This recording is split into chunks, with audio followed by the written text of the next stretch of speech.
تو کیا تم نے یہ کہا ہے؟ کہا ہاں میں نے کہا ہے میرے نانا کے غلام کے لڑکے سارے لوگ دنگ ہے۔ فاروق اعظم نے فرمایا اگر تم نے کہا ہے تو یہ چیز لکھ کر کے ہمیں دے دو، فیصلہ بعد میں ہوگا، لکھ کر کے دو۔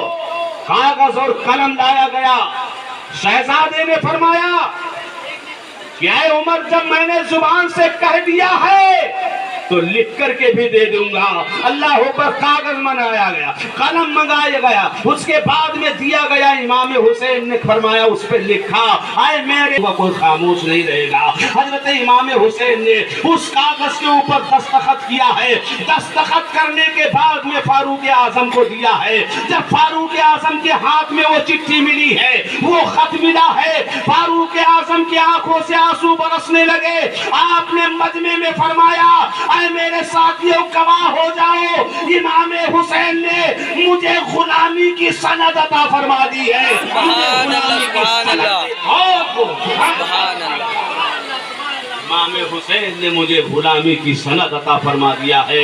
آپ نے فرمایا جب میرا انتقال ہو جائے تو رخسار ساتھ میں رکھ دینا، میدان محشر میں رسول اللہ کو دکھا دوں گا اے میرے آقا آپ کے نواسے نے مجھے غلامی کی سند عطا فرما دی ہے۔ وہ فاروق اعظم رضی اللہ تعالیٰ عنہ ہے۔ حضرات محترم جب جذبہ سینے میں آئے تو جذبے کو آدمی روک نہیں پاتا ہے۔ وہ عمر ابن خطاب رضی اللہ تبارک و تعالیٰ وارضہ ایک دن مسجد میں بیٹھے ہوئے حضرت فاروق اعظم خطبہ دے رہے تھے۔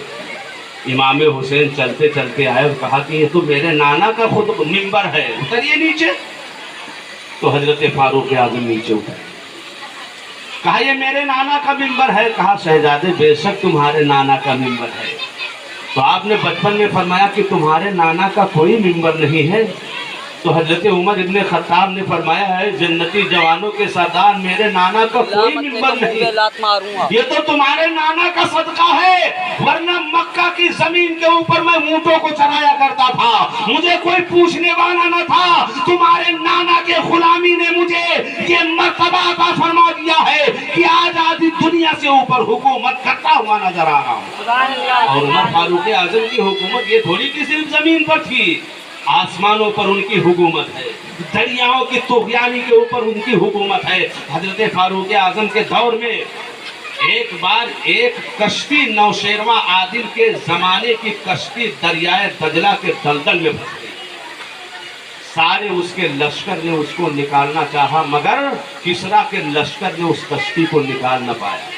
تو اس میں ایک بہت بڑا جرنیل تھا، اس نے کہا اگر اس کشتی کو نکالنا چاہتے ہو تو تم نے جو 12 مسلمانوں کو قید کر کے رکھا ہے ان کو لے آؤ، وہ مسلمان یہ کشتی نکال دیں گے۔ جرنیل حیران ہو گیا کہ میرا اتنا بڑا لشکر کشتی کو دلدل سے نہ نکال سکا، وہ مسلمان جو بھوکے پیاسے بیٹھے ہوئے ہیں وہ کشتی کیسے نکالیں گے؟ بس 2 منٹ کے لیے کشتی کیسے نکالیں گے؟ جرنیل نے کہا لاؤ تو ان کو مسلمان نہ سمجھو، وہ بڑے دیوانے، ان کو کمزور نہ سمجھو، وہ مسلمان ہیں، ایمان والے ہیں۔ ان 12 لوگوں کو لایا گیا۔ 12 مسلمانوں نے دریائے دجلہ میں اتر کر کے کشتی کو دیکھا، ادھر دیکھا ادھر دیکھا۔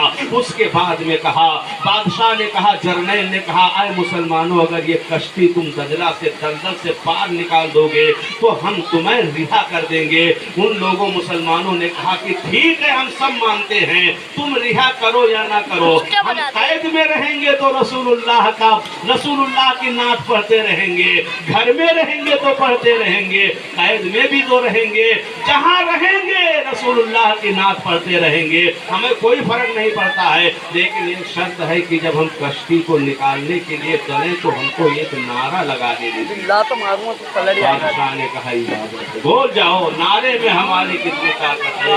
دیا جانے کبھی یورپ کے کلیساؤں میں، کبھی افریقہ کے تپتے ہوئے صحراؤں میں چل نہ سکتے تھے، اگر جنگ میں اڑ جاتے تھے پاؤں شیروں کے بھی میدان سے اکڑ جاتے تھے۔ دست و دست ہے، دریا بھی نہ چھوڑے ہم نے، پہلے